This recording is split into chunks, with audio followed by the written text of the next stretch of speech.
Are you wanting to feel more self-love? Well, today I'm going to talk about developing this inside yourself. And if you stay until the end, I have an extra point for you then. Now, if you want to connect with me more, you can find all my social media links in the show notes below as well. I was talking to someone on an interview the other day. Well, we recorded an interview and it'll be out this week, very likely. But one of the things we touched on was that our relationships in life, not just intimate relationships, all kinds of relationships, are a mirror to our relationship with ourselves. Now, people don't like to hear that, right? Because they're like, they got nothing to blame. They have to take responsibility, but taking responsibility is the most powerful thing I found. Like, I had a dating relationship situation last year that didn't work out, and honestly I got into this in my head, and I was just like angry at her. I was just like and it was in my head, all this chatter. And then it's like, I take responsibility for choosing to stay in that situation for too long, for not speaking up then. And it wasn't about me living there and being down all the time, but it was like, right, I take responsibility. And I realized when I take responsibility for my relationships with other people being a reflection of my relationship with myself, it feels so empowering. Now, for me, I've got a lot of great relationships with friends and family. I've got a lot of great people in my life. I'm only meeting more amazing people. I'm very blessed. And I think that's a lot to do with the work I've done on myself, because there was a stage in my life when I didn't have many friends, right? Yeah, in my dating life, there's been times when I've been working well on myself and I've attracted the right girl or girls at the time in, but I always had a challenge developing a serious and close relationship. And I realized it was because I hadn't created enough self-love or deep enough self-love with myself. And when I started to do that, I've attracted even more amazing people into my life. When we can see that our relationships with people are a mirror, then it makes it so much more empowering. Now, if you don't want to buy into this, totally fine. But then it just puts your life to circumstance completely out of your control. Now, I'm not saying even if you have an absolutely loving relationship with yourself that no negative person is going to come across your life again. No, that's unrealistic. Yeah, if you've got all these people putting you down or negative around you, maybe you want to look at the relationship with yourself.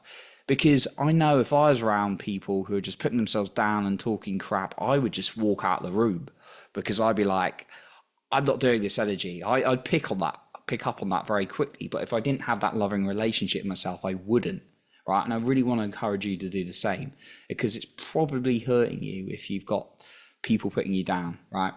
And therefore, let's look at how we can develop your self-love. So the first thing I suggest is prioritize every single morning a self-love routine, right?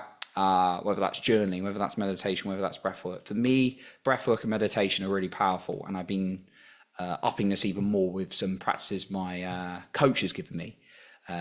Breathing really allows you to connect with your body, and then meditation, for me, is a very good masculine practice for holding my feminine emotions. Like, your emotions and the flow of it for me is the feminine side of you, and we've all got the masculine and feminine. But what that allows me to do is just sit and not judge my emotions, but understand I've got them. Pushing your emotions away is like telling yourself that you don't matter. So prioritize a morning routine every single morning, right? If you want mine, it's basically journal, get out of your head, breath work, and then meditation. The second thing I'm going to suggest is inner child work with yourself. And if you haven't heard me mention this before, I'll explain what that is. So imagine you've got like a 3-year-old child. You may or may not, right? I don't have any kids, but imagine if you have a 3-year-old kid and you were just like ignoring them, or you were shouting them, or you were screaming them. Well, how you talk to yourself is like how you would talk to that kid. But imagine that 3-year-old kid is the 3-year-old version of you.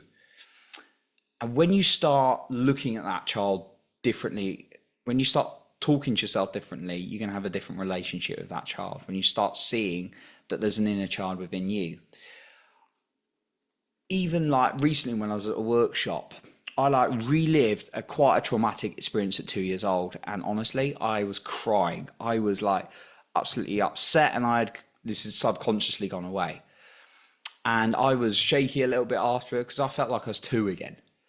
And then the next day, I did deep breath work, and I felt like the man I am looking after that child. There's nothing but love there, and I felt such a strong relationship with myself. So spend even 5 minutes a day visualizing yourself at 3 years old and telling you that you love you, because that inner child is always part of you to develop that relationship. And then the third thing for self-love is start doing more of what you love, right? So list all the things that you love doing, not what you think you should do, what things energetically, genuinely for you, ignore what anyone else says, but for you, make you feel good. Could be drawing, could be running, could be dancing, could be singing. Definitely not singing for me, I'm not a singer. But I like dancing around like a crazy person. I like to exercise, right? I know some people don't, although I would recommend exercise, obviously, as it's good for you, some part. But anyway, list all the things that you genuinely love. Even if you can get to like a list of like 10 things, you don't have to write 100, just even like 10 things. And then make sure you schedule them every day, even if it's just like 10 minutes, so that you can really cultivate that self-love.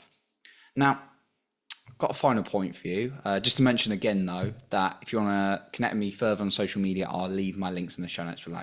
The final point I want to share with you is catch any negative self-talk that you have of yourself and just log it on your phone and then review it every week. Find some time to sit down and review what you've said to yourself, because that can be really powerful to actually becoming more aware to some of the negative conversations.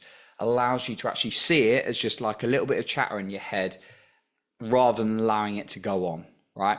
So becoming aware of it and then noting it down and exploring it, at least on a weekly basis, is a really powerful practice as well. So that's what I got for you today. I appreciate you for being here, and remember to lead with your heart, not with fear.